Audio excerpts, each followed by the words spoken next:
en 5 jours, en fait, je passe par tous les stades. C'est toujours la même chose. C'est que tu essayes de comprendre leur histoire et puis tu vois un témoignage et puis tu te poses la question, est-ce que ça vaut la peine? Tu essayes de comprendre. Et puis à un moment donné, je me dis, mais ça sert à strictement rien, tout ce qu'on fait ici. Et puis en rentrant à la maison, je me dis, mais non, le travail qu'on fait est très utile et j'ai de l'espoir. Et j'ai envie de transmettre ça aux gens.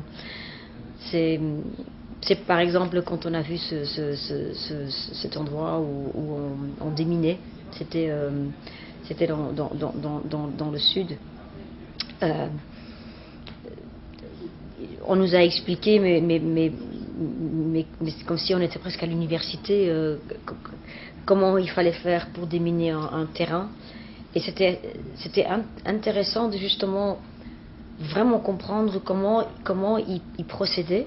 Parce que quand on arrivait sur le terrain, et en plus j'avais mis le costume, tu comprends tellement comment ça se passe, tu comprends tellement l'effort que ça coûte pour enlever une mine. À un moment donné, on a fait le calcul et on s'est dit, mais waouh, ça prend 1 semaine pour enlever une mine. Donc en fait, en gros, ils peuvent passer 1 semaine, si tu fais le calcul, pour trouver une mine.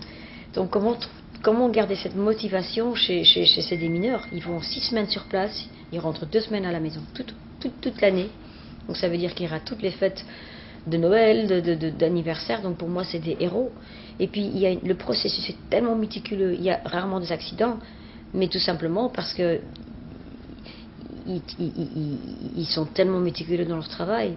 Ils doivent tellement concentrer, c'est vraiment un nombre limite. C'est 30 minutes et puis ils doivent prendre une pause, ils ne peuvent pas se parler. Donc ils ont des costumes, c'est vraiment millimètre par millimètre, il faut une concentration. C'est juste avec ce costume où tu sais pas respirer.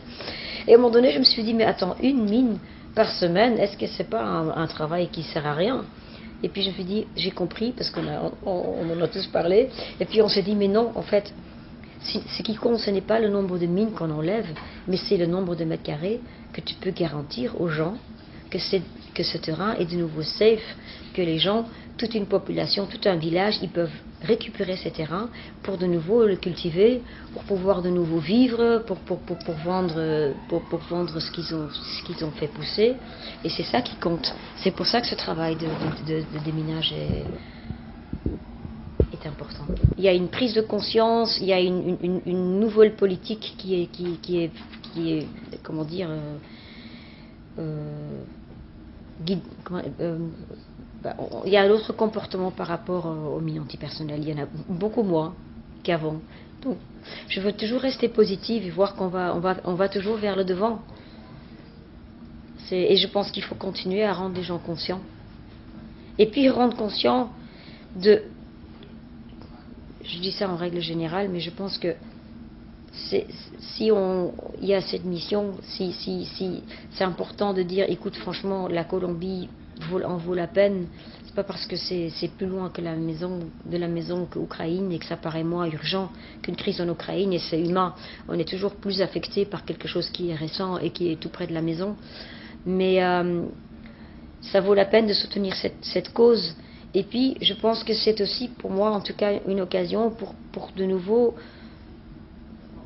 partager ces pensées que j'ai, ou ces réflexions à chaque fois quand je reviens d'une mission, de me dire, mais ok, mais d'un côté, c'est bien de donner de l'argent et d'avoir compassion et tout ça, mais d'un autre côté, c'est toujours quand même se poser la question, mais est-ce qu'on peut faire quelque chose? Parce que, je veux dire, est-ce qu'on peut faire quelque chose pour que cette histoire ne se répète pas de guerre en Ukraine, de mines posées en Colombie? Et je pense que oui, on peut faire quelque chose.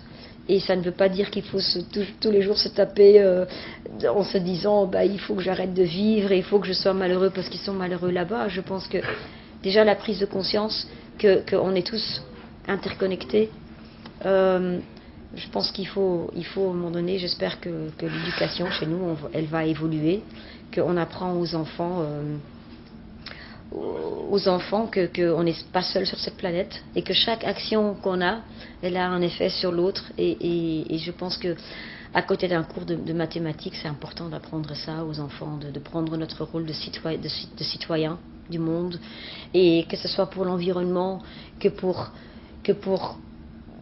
ce qu'on consomme, ce qu'on achète comme produit qui vient des pays qui par la suite abusent de nous, que ce soit la Russie, que ce soit la Chine, et toute cette prise de conscience, je pense que c'est ça aussi pour moi, cette mission et cette interview que je veux faire, c'est que moi je suis positive et je pense que on va vers le devant.